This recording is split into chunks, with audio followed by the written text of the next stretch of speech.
दो चर वाले रैखिक समीकरण का युग्म। Pairs of linear equation in two variable. Chapter का नाम क्या है? दो चर वाले रैखिक समीकरण का युग्म की हम बात करेंगे। देखिए क्या होता है कि चैप्टर का नाम ही इस प्रकार से रखा जाता है कि चैप्टर के नाम में ही पूरा उसका क्या होता है, कॉन्सेप्ट होता है। जरा समझने का प्रयास कीजिएगा, ठीक है। तो वीडियो को ध्यान से देखिएगा, वीडियो को स्किप मत कीजिएगा क्योंकि बहुत ही इन्फॉर्मेटिव वीडियो है, ठीक है ना। अच्छे से देखिएगा, गौर से देखिएगा। खासतौर से यदि हमारे ऑफलाइन कोचिंग में आप नहीं आते तो मेरा ऑफलाइन कोचिंग स्टेशन रोड में लक्ष्य कोचिंग सेंटर के नाम से चलता है, जो अभी इसका बैच सुबह 7 बजे चल रहा है, क्लास 10th का बैच, और 12वीं का बैच सुबह 7 बजे से चल रहा है। यदि आना चाहते हैं तो वहाँ भी आप आकर पढ़ सकते हैं, नहीं तो यहाँ भी एकदम अच्छे क्वालिटी का आपको कंटेंट मिलेगा जो आपके एग्जाम में बहुत क्या होगा, हेल्पफुल होगा और सहायता होगा, ठीक है। चलिए अब हम शुरू करते हैं कि होता क्या है। चलिए एक एक चीज़ को पकड़ते हैं और एक एक चीज़ को आपको बताना शुरू करते हैं। जरा समझिएगा ध्यान से। सबसे पहले हम बात करते हैं दो चर। किसकी बात करेंगे? दो चर, linear equation in two variable की बात करेंगे। तो सबसे पहला ही हमारा जो नाम है दो चर। देखिए मेरे पढ़ाने का तरीका बहुत ही अलग होता है। टू वेरिएबल, इसके बारे में आप समझिए पहले क्या होता है, ठीक है ना। टू वेरिएबल के बारे में समझते हैं। अब दो चर की जब हम बात करेंगे, आप क्लास 9वीं में, क्लास 8वीं में आप linear equation in one variable के बारे में पढ़ा होगा। यानी कि एक वेरिएबल हो, यानी कि ऐसा इक्वेशन, ऐसा समीकरण जिसमें क्या होगा, एक ही वेरिएबल हो। वेरिएबल का मतलब होता है चर। चर ऐसा होता है जो कि उसका मान स्थिर नहीं रहता, उसका मान बदलता रहता है, परिवर्तनशील होता है। चलिए जब बात करेंगे दो वेरिएबल, यानी कि हमको एक ऐसा समीकरण चाहिए जिसमें क्या हो, दो वेरिएबल हो। जैसे मान के चलिए कि मैं वेरिएबल क्या बोलूँगा, एक्स, और क्या बोलूँगा, वाई, और क्या हो सकता है, जेड, या ETCT ABCD के स्मॉल लेटर से इसको रिप्रेजेंट करते हैं। यानी कि हम एक ऐसा समीकरण लिखेंगे डियर, ऐसा समीकरण लिखेंगे जिसमें कम से कम दो तो चर होना ही चाहिए, अधिक से अधिक नहीं, कम से कम दो कितना होना चाहिए, दो चर होना चाहिए। उस दोनों चर को हम रिप्रेजेंट करते हैं एक्स, वाई, जेड इत्यादि ABCD के स्मॉल लेटर से इसको रिप्रेजेंट करते हैं। लेकिन मोस्ट ऑफ द केस में क्या होता है कि हम एक्स वाई से ही क्या करते हैं, रिप्रेजेंट करते हैं। हालांकि 10वीं क्लास में उतना इंपॉर्टेंट नहीं है कि आप कौन से रिप्रेजेंट करते हैं। आपको ज़्यादातर आपको केस में मिलेगा या तो एक्स मिलेगा या तो वाई ही मिलेगा, और कोई नहीं मिलेगा। सीधे क्लियर कट हम बात करते हैं। आइए अपने टॉपिक पे। मैंने सबसे पहले बात किया दो चर वाले में। दो चर आप समझ में आ गया। अच्छा चर क्या होता है, अब दिमाग में आपको घूम रहा होगा सर चर क्या होता है। चर को इंग्लिश में हम वेरिएबल का नाम देते हैं। वेरिएबल एक ऐसा, वेरिएबल यानी क्या हो, बदलने वाला हो, परिवर्तनशील हो, जो बदल जाए, वो होता है वेरिएबल, ठीक है ना। एक होता है कॉन्स्टेंट होता है। क्या होता है? कॉन्स्टेंट होता है, कॉन्सोनेंट नहीं, कॉन्स्टेंट, सॉरी, जिसको नियत बोलते हैं, ठीक है ना। कांस्टेंट होता है, ठीक है, बदलता नहीं है। अब हम बात करते हैं इसमें रैखिक। क्या होता है? रैखिक। पहला टर्म आपको समझ में आएगा दो चर, दूसरा टर्म हमारा क्या है, रैखिक। क्या है हमारा? रैखिक। हम रैखिक की बात करते हैं। रैखिक को इंग्लिश में बोलते हैं लीनियर। क्या बोलते हैं? लीनियर। देखिए रैखिक का मतलब होता है कि जिस चर की, क्या बोले हैं, जिस समीकरण में चर की अधिकतम घात यानी मैक्सिमम पावर एक होती है, वह लीनियर यानी कि रैखिक कहलाता है। वह रैखिक कहलाता है। यहाँ तक क्लियर हो गया? वह क्या कहलाएगा? रैखिक। यानी कि मैक्सिमम पावर कितनी होनी चाहिए? मैक्सिमम पावर कितनी होनी चाहिए? 1। मैक्सिमम पावर कितनी होनी चाहिए? 1। उसे क्या बोलेंगे? रैखिक। क्या बोलेंगे? रैखिक, यानी इंग्लिश में लीनियर का नाम देते हैं। आगे बढ़ते हैं। अगला जो हमारा शब्द है, वो अगला शब्द हमारा क्या है? समीकरण। क्या हमारा शब्द है? समीकरण। देखो तो मैं बताया, अगला शब्द क्या है हमारा? समीकरण। समीकरण को इंग्लिश में बोलते हैं इक्वेशन। क्या बोलेंगे? इक्वेशन। जरा समझेंगे ध्यान से। अब सब समीकरण की बात करते हैं। सर समीकरण क्या होता है? आपने सुना होगा कि यार उसको जब मैंने लेकर आया ना तो मेरा समीकरण ही बिगड़ गया। यानी कि क्या होता है कि हम सोचे होते हैं कोई और पक्ष में, और उसके पर्सपेक्टिव में, उसके सापेक्ष में कोई और चीज़ होती है, जो क्या होता है कि दोनों बैलेंस होती है। दोनों तरफ हम सोचते हैं क्या हो, बैलेंस। लेकिन अगर बैलेंस गड़बड़ हो जाए तो बोल देंगे समीकरण खराब हो गया। सोचे थे कुछ और, हो गया कुछ और। इस जनरली भाषा में आप लोग गाँवों में बोलते रहते हैं, सुने भी होंगे आप लोग, ठीक है ना। तो हम क्या करते हैं कि बच्चों को व्यवहारिक चीज़ों से समझाएंगे तो अच्छे समझ में आता है, तो आपको इस व्यवहारिक चीज़ों से और अच्छे समझ में आएगा। अब समीकरण क्या होता है? यानी कि जब दोनों चीज़ क्या होती है, बैलेंस हो, ठीक है ना। क्या हो? बैलेंस। दोनों तरफ कुछ ना कुछ क्या हो, बैलेंस में हो। यानी कि क्या होता है इसमें, यानी कि जैसे मान के चलिए कि दाएं पक्ष और बाएं पक्ष में कोई ना कोई एक चर या वाई चर वाले कोई ना कोई क्या हो, समीकरण हो, या कोई ना कोई बहुपद हो, या कोई भी टर्म हो, तो इसे क्या बोलेंगे हम, समीकरण बोलेंगे। या इसको हम अपने भाषा में बताते हैं समथिंग इक्वल टू क्या हो, समथिंग, उसे क्या बोलेंगे हम, समीकरण। यानी कि कुछ के बराबर अगर कुछ होता है, कुछ वस्तु के बराबर कुछ हो या कुछ अंक के बराबर कुछ हो, उसे क्या बोलते हैं, समीकरण बोलते हैं। ठीक है ना। जैसे मान के चलिए कि मैंने यहाँ पे लिख दिया 2x + 3y, अच्छे से लिख देते हैं, ठीक है ना, समझिएगा ध्यान से। यहाँ पे जैसे मान के चलिए लिख दिया मैंने 2x + 3y = 0। ये क्या है, हमारा एक समीकरण है। क्या है, समीकरण। क्यों है, क्योंकि बराबर में कुछ ना कुछ है यहाँ पे। आगे समझ में, इसे क्या बोलेंगे हम, समीकरण बोलेंगे। तो सबसे पहले आपको ये समझ में आ गया सर दो चर क्या होता है। अब समझ में आ गया सर रैखिक क्या होता है और समीकरण क्या आता है। सबसे पहले वीडियो को पॉज करके यहाँ तक पहले नोट कर लीजिए, तब जाकर हम क्या करते हैं, आगे बढ़ते हैं और जो युग में लिखा है ना, इसके बारे में हम बात करते हैं। चलिए यहीं पे इसको भी हम लिख देते हैं ताकि अच्छे से आप इसको स्क्रीनशॉट भी ले सकते हैं। चलिए बात करते हैं सर युग्म क्या होता है। युग्म को हम इंग्लिश में पेयर बोलते हैं। क्या बोलते हैं, पेयर बोलेंगे। ज़रा समझिए ध्यान से तो समझ में आएगा आपको, ठीक है ना। जाएगा इंस्टाग्राम पे, आपका ध्यान जाएगा यूट्यूब पे, आपका ध्यान जाएगा फेसबुक पे कि मेरे पोस्ट को कौन लाइक किया, कौन नहीं लाइक किया, कौन कमेंट किया। तो इस तरह से कुछ होने वाला है नहीं, ठीक है ना। आप कंसंट्रेशन बना के एकदम बोर्ड पे रखिए और कुछ समय का ही क्लास है, मात्र 10 से 20 मिनट का क्लास होगा जो आपको पढ़ना होगा। इतने में आप सब कुछ सीख जाएंगे। तो थोड़ा अपना ध्यान इधर ही रखिए। अब देखिए ध्यान से, युग्म का मतलब होता है पेयर। मतलब पेयर का मतलब होता है कि जोड़ा, क्या हो, जोड़ा हो। जोड़ा जैसे दो चश्मे का, दो चप्पल का जोड़ा हो जाएगा, दो जूते का जोड़ा, दो मोजे का जोड़ा। तो इस जोड़ा क्या जोड़ा होता है। जोड़ा मतलब किसका, किसका जोड़ा, मोजे का जोड़ा नहीं, समीकरण का जोड़ा। किसका जोड़ा, समीकरण का जोड़ा। यानी कि एक समीकरण की बात नहीं करेंगे, इसमें हम दो दो समीकरण की बात करेंगे। इसे ही बोलते हैं linear equation in two variable का नाम देते हैं। जैसे जो इसका मानक रूप होता है, देखिए अब यहाँ धीरे धीरे हम आगे बढ़ रहे हैं, ठीक है ना। अब हम बात करेंगे मानक रूप की। किसकी बात करेंगे, मानक रूप, जिसको इंग्लिश में स्टैंडर्ड फॉर्म के नाम से भी जानते हैं। जिसे क्या बोलते हैं, स्टैंडर्ड फॉर्म के नाम से जानते हैं, मानक रूप होता है, ठीक है। अब मानक रूप की बात करेंगे तो ये होता है a1x + b1y + c1 = 0, a2x + b2y + c2 बराबर क्या होता है, 0। अब समझिए ध्यान से, ये हो गया समीकरण नंबर पहला, ये हो गया दूसरा। आप देख पा रहे हैं ध्यान से कि जिस प्रकार से देखिए इसमें x क्या है, चर है, y भी क्या है, चर है, और ये क्या है, b1 हमारा y का गुणांक है, कोफिशिएंट है, a1 हमारा x का गुणांक है, कोफिशिएंट है, a2 हमारा x का गुणांक है, और यहाँ b2 हमारा y का गुणांक है, और c1 c2 का कांस्टेंट है जो बदलेंगे नहीं, ठीक है। तो आपने यहाँ तक समझ लिया कि सर ये दो आपने समीकरण लिखता है, ये मानक रूप होता है। स्टैंडर्ड रूप का मतलब होता है कि आप उसको उसकी सहायता से और उसको आधार मान के आप लाखों करोड़ों इस प्रकार से समीकरण बना सकते हैं जो क्या हो, दो चर वाले रैखिक समीकरण के अंतर्गत आते हों, ठीक है ना। यानी कि मैक्सिमम पावर कितनी होनी चाहिए, 1, उसे क्या बोलेंगे, रैखिक समीकरण बोलेंगे। अब देखिए यहाँ बराबर में 0 है तो समीकरण बन ही गया। अब हम बात करते हैं सर कि क्या स्टैंडर्ड फॉर्म बिल्कुल आपने सही लिखा है। जी सर, बिल्कुल सही लिखा गया है। आप इसको क्या करेंगे, नोट कर लेंगे, क्योंकि देखिए इसके आगे हम इसको ज़रा बढ़ाते हैं। अब हम बात करेंगे जिसमें जैसे हम मान के समीकरण फ्रॉम इक्वेशन फर्स्ट में देखेंगे। फ्रॉम इक्वेशन अगर फर्स्ट की बात करेंगे तो इसमें आपको a1 दिख रहा है, b1 दिख रहा है और c1 दिख रहा है। ये जो तीनों के तीनों होते हैं ना, इसे बोलते हैं कांस्टेंट। क्या बोलेंगे, कांस्टेंट बोलेंगे, ठीक है ना। जो क्या हो, स्थिर नहीं रहते हैं, अचर होते हैं, चर नहीं होते, क्या होते हैं, अचर होते हैं। अब ऐसे ही अगर समीकरण दूसरे में देखेंगे आप लोग ध्यान से, पहले की बात करें तो x जो y इसमें दिख रहा है, ये क्या होता है, वेरिएबल। क्या होंगे, वेरिएबल होंगे, जिसको हम हिंदी में क्या बोलेंगे, चर। क्या बोलेंगे, चर बोलेंगे। अभी क्या होता है कि इसकी मैक्सिमम पावर, यानी कि जो हमारी वेरिएबल है इसका मैक्सिमम पावर की हम बात करते हैं सर। किसकी पावर, मैक्सिमम घात।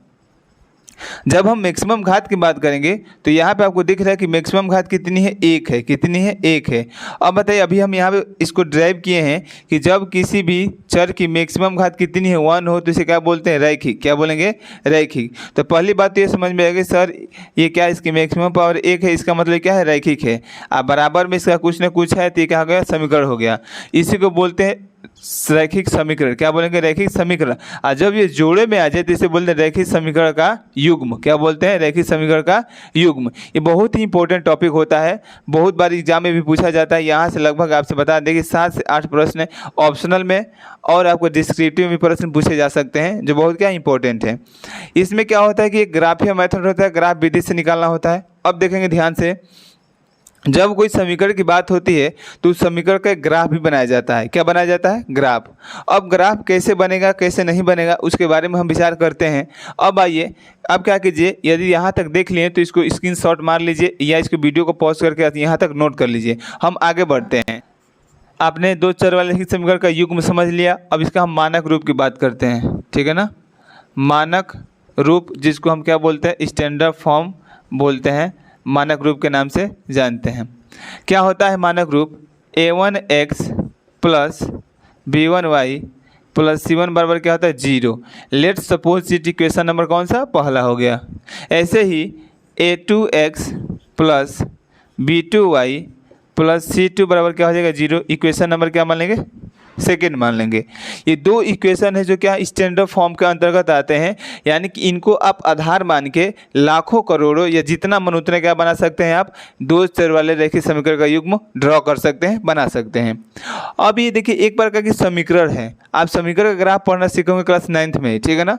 अब हम दोनों का ग्राफ कैसे बनेगा, कैसी स्थितियाँ बनेगी, इसके 3 केस बनेंगे। केस कैसे बनेंगे जरा समझिए ध्यान से। ये जब ग्राफ हम बनाने जाएंगे, ग्राफ पे जरा समझिए ध्यान से हम क्या बताना चाह रहे हैं। अगर हम इसका ग्राफ बनाएंगे तो ग्राफ कैसे बनेगा। केस नंबर फर्स्ट की बात करेंगे। यदि हम इसको कार्टेशियन प्लेन पे, ध्यान देंगे बच्चों, यदि हम इसको किस पे, कार्टेशियन प्लेन पे या कार्तीय तल पे इसका ग्राफ ड्रॉ करने जाऊं तो इसका ग्राफ किस प्रकार से हमें मिलेगा, उस ग्राफ का ज़रा हम देख लेते हैं। नक्शा कैसे कैसे बन सकता है, क्या इसमें पॉसिबिलिटी होती है, कैसे बन सकता है, ज़रा इस समझने वाली गौर की बात है। अब हम जब ने पहला केस की बात किया तो देखिए यार, ये हो सकता है कि जब आप दोनों लाइन का ग्राफ बनाएंगे कार्टेशियन प्लेन पे, कार्तीय तल पे क्या करेंगे, जब इसका लाइन बनाएंगे, ग्राफ बनाएंगे, तो हो सकता है कि दोनों के दोनों जो लाइन है एक दूसरे को क्या कर दें, कट कर दें। क्या कर दें, कट, जिसको मैथमेटिक्स के भाषा में इंटरसेक्ट बोलते हैं या हिंदी में प्रतिच्छेद बोलते हैं। हो सकता है कि मान के चलो कि लाइन L1 है, ये लाइन L2 है, मैंने ग्राफ बनाया, एक दूसरे के ऊपर क्या हो गई, चढ़ गई, यानी कि एक पॉइंट पे कहीं क्या कर दी, कट कर दी। तो ये हो सकता है पहला इंटरसेक्टिंग। क्या हो सकता है, इंटरसेक्टिंग हो सकता है। ज़रा समझिएगा ध्यान से, जिसे हिंदी में प्रतिच्छेदित भी बोला जाता है, ठीक है ना, प्रतिच्छेदित का भी नाम दिया जाता है।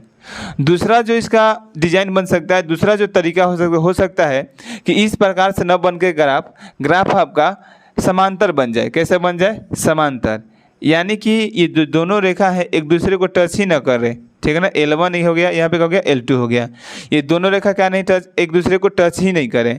अब जब टच नहीं करती हैं तो इस प्रकार की रेखा को हम पैरेलल लाइन के नाम से जानते हैं। कौन सी लाइन, पैरेलल लाइन के नाम से जानेंगे, पैरेलल लाइन, या इसको हम समांतर रेखा भी बोलते हैं। क्या बोलेंगे, समांतर रेखा बोलेंगे। अब इसी प्रकार से तीसरा केस क्या हो सकता है, पहला केस प्रतिच्छेदित हो सकता है, दूसरा इसका ग्राफ पैरेलल बन सकता है। तीसरा ग्राफ कैसे बन सकता है, जो तीसरा ग्राफ है ये एक दूसरे के ऊपर ओवरलैप ही बन सकता है, ठीक है ना। ये हो सकता है क्या हो, एक दूसरे के ऊपर चढ़ के बन जाए, जिसको कोइंसाइड का भी नाम देते हैं। क्या बोलते हैं, कोइंसाइड का नाम देते हैं। जैसे लाइन L1 हो गया, ये लाइन L2 हो गया। अब देख पा रहे हैं कि ये क्या हो रहा है कि किसी एक पॉइंट पे नहीं, ये बहुत सारे पॉइंट पे इसको कट किया। अगर इसको हम पॉइंट आउट करेंगे तो आप देख पा रहे होंगे कि बहुत सारे पॉइंट पे क्या किया, इसको टच करके हुए ये पास हुआ है। अब बताइए कि जब एक दूसरे के ऊपर ही चढ़ जाती हैं रेखाएं तो उस स्थिति में क्या होगा। तो उस स्थिति में जो रेखा होती हैं इसको हिंदी में हम संपाती का नाम देते हैं। क्या बोलते हैं, संपाती रेखाएँ हैं। क्या है भाई, संपाती रेखाएँ हैं। सर जब संपाती होती है इसको कोइंसाइड का नाम देते हैं। क्या बोलते हैं, कोइंसाइड का नाम देते हैं, ठीक है। ओवरलैप हो जाता है, कोइंसाइड बोलते हैं। अब बताइए कोइंसाइड जब हो जाएंगी यानी कि ओवरलैप हो जाएंगी, अब इस प्रकार से जो बना ग्राफ है ये 3 ही ग्राफ आपके सामने बन सकता है। अब ये ग्राफ हम बनाना सीखेंगे, कैसे ग्राफ बनाएंगे सर। सबसे पहले कार्टेशियन प्लेन पे इसकी स्थिति 3 बनेगी। पहला प्रतिच्छेदित, दूसरा समांतर और तीसरा क्या हो सकता है, समपाती हो सकता है, जो आपने आपको डायग्राम बना के भी दिखा दिया। अब धीरे धीरे जब हम आगे बढ़ेंगे तो हम क्या करेंगे, कुछ ऐसे एग्जाम्पल लेंगे जिसका ग्राफ कैसा बन रहा हो, प्रतिच्छेदित बन रहा हो। दूसरा एग्जाम्पल ऐसा लेंगे जिसका ग्राफ कैसा बन रहा हो, पैरेलल बन रहा हो। कुछ ऐसी रेखाएं लेंगे, ऐसा समीकरण लेंगे जिसका ग्राफ कैसा बन रहा हो, समबाती बन रहा हो। और सबसे पहले हम आपको एक एक चीज़ बना के दिखाएंगे। अब आपके दिमाग में चलो सर बनाएंगे कैसे, कैसे हम बिंदु निकालेंगे, कैसे कार्टेशियन प्लेन पे बिंदु को पॉइंट आउट करेंगे, कैसे प्लॉटिंग करेंगे, कैसे लाइन ड्रॉ करेंगे, ये सब कुछ आपको मिलेगा। केवल आप पेशेंस के साथ पढ़ते रहिए, ध्यान दीजिए, ठीक है ना। यदि अभी तक मेरे चैनल को आप सब्सक्राइब नहीं किए हैं या वीडियो को लाइक नहीं किए हैं तो ज़रूर कर दीजिएगा, ठीक है ना, क्योंकि आपका सपोर्ट ही हमें मोटिवेशन देता है और सारे वीडियो बनाने के लिए। अब हम क्या करते हैं कि यदि आप यहाँ तक देख लिए तो इसको नोट डाउन कर लीजिए। अब इसको हम मिटा रहे हैं और आगे बढ़ने का प्रयास कर रहे हैं, ठीक है ना। चलिए ज़रा इसको मिटा देते हैं। अब हम क्या करते हैं कि एक कोई रेखा लेते हैं जिसका अब क्या करते हैं, ग्राफ बनाना शुरू करते हैं। अब कोई भी रेखा हो सकती है, हम रेंडम लेते हैं क्योंकि मेरे पास बुक नहीं है। अब हम बुक नहीं है तो फिर अब कोई भी रेखा हो सकती है, भाई ग्राफ कैसा भी बन सकता है, ज़रा समझिए ध्यान से। अब हमको तो पता है भाई हम कैसी रेखा लेंगे, क्योंकि हमको तो सब कुछ पता है कैसी रेखा लेंगे तो ग्राफ कैसा बनेगा, क्योंकि हमको पता है कि A1/A2 B1/B2 not equal to तो प्रतिच्छेदित होता है, हमको सब कुछ पता है। बस आपको समझाने के लिए हम कोई भी एक समांतर बना लेते हैं। मैंने एक उदाहरण ले लिया। क्या ले लिया, उदाहरण। ज़रा समझेंगे ध्यान से, एकदम पेशेंस के साथ पढ़ेंगे। उदाहरण ले लिया जिसको एग्जाम्पल के नाम से जानते हैं, ठीक है ना। एग्जाम्पल ले लिए हम, मैंने ले लिया यहाँ पे 3x + 2y = 6 इक्वेशन नंबर पहला। ऐसे ही मैंने ले लिया 4x + 5y = 20 equation number second. My dear student, ध्यान देंगे, ये जो ग्राफ है ना एकदम सेम इक्वेशन की तरह ही मैच हो रहा है, इसमें कोई आपको डाउट नहीं होना चाहिए। 100% कोई भी डाउट नहीं होना चाहिए।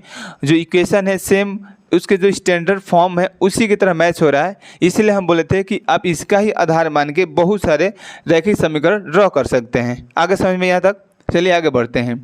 अब हम आपको बताए हैं कि किसी एक समीकरण को लेकर कम से कम अगर उसका ग्राफ बनाना है तो कम से कम 2 बिंदु तो निकालेंगे।